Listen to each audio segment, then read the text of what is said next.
welcome and thank you for taking interest in what Sky High questions are. So Sky High questions are a very simple concept based upon taking standard learning objectives for a lesson but making them really aspirational.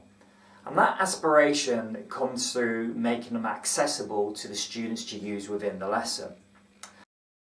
The concept is based around placing a single or several questions at the beginning of the lesson that the students have to aspire towards answering by the end of it. Now the great thing about this concept is if the students can answer these questions by the end of the lesson, it clearly shows the progress and the learning that has taken place. And from a teacher's point of view, it's great evidence that the way that you have delivered the lesson has actually been successful.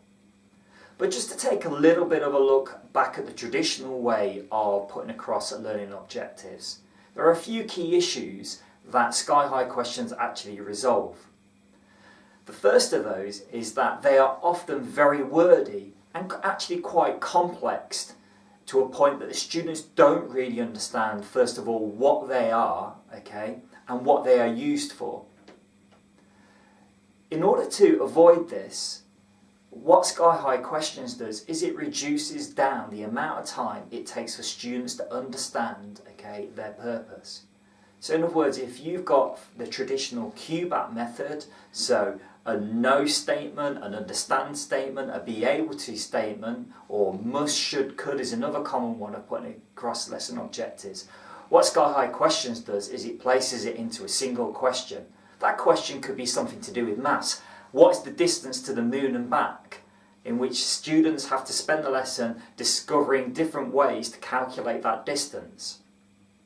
So Sky High questions are very short, succinct ways of putting across your lesson objectives. That does not mean that these questions actually have to be questions at all. I've seen many examples around my school of where staff have used different approaches to putting across this level of challenge through the Sky High question. A great example of this was where I saw a science teacher stick an elastic band onto the board and quite simply say, what is today's question? And ask the students as a starter activity to come up with the question for the lesson based upon that elastic band. Another great aspect to Sky High questions is that they can be built into different parts of the lessons as a learning checks in order to ensure that progress is taking place within the lesson. They can be used as a starter activity to judge the current level of understanding from the students.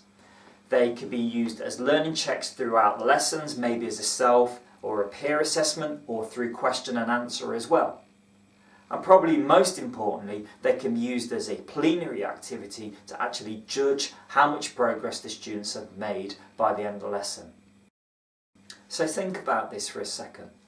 Traditional learning objectives, they are wordy, students don't really understand them, and they don't have too much value to the actual delivery of the lesson. They're great for planning it, but not any use during the lesson themselves. Bring in your Sky High question, and all of a sudden students have got a challenging question to aspire to answer by the end of the lesson. Very last stage to all of this is, we have students within our lessons of different abilities.